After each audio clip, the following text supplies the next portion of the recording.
સુરતના પાંડેસરા વિસ્તારમાં વર્ષ 1999માં બનેલા હત્યાના ગુનાનો ભેદ આખરે ઉકેલાયો છે. છેલ્લા 27 વર્ષથી ફરાર રહેલો આરોપી પોલીસની જાળમાં ફસાયો છે. સુરત પોલીસે બિહારના નાલંદા જિલ્લામાંથી રાજેશ્વર ઉર્ફે ગોરેલાલની ધરપકડ કરી છે.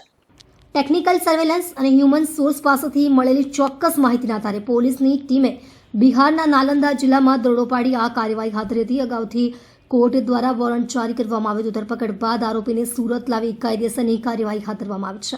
પૂછપરછ દરમિયાન આરોપીએ ગુનો કબૂલ કર્યો છે. આ સફળ ઓપરેશન પોલીસ કમિશનર અને ઝોન 4ના અધિકારીના માર્ગદર્શન હેઠળ કરવામાં આવ્યું હતું. સુરત પોલીસની આ કાર્યવાહીથી 27 વર્ષ જૂના ગુનાનો પર્દાફાશ થયો છે.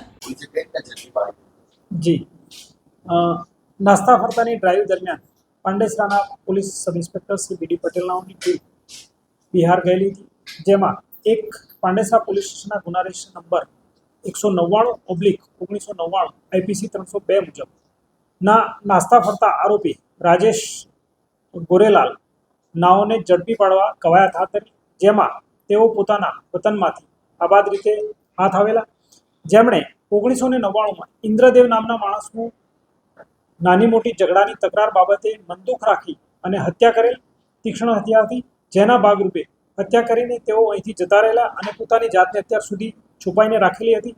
પરંતુ નાસ્તા ફરતાની ડ્રાઈવ દરમિયાન હ્યુમન ઇન્ટેલિજન્સ અને ટેકનિકલ સોર્સ દ્વારા તેઓ ડિટેક્ટ થયેલ અને ડિટેક્ટ થતાં તેમની મૂળ જગ્યાએ પોલીસની ટીમે જે રેડ પાડતા તેઓ મળી આવે અને તેમની ધરપકડ કરી છે.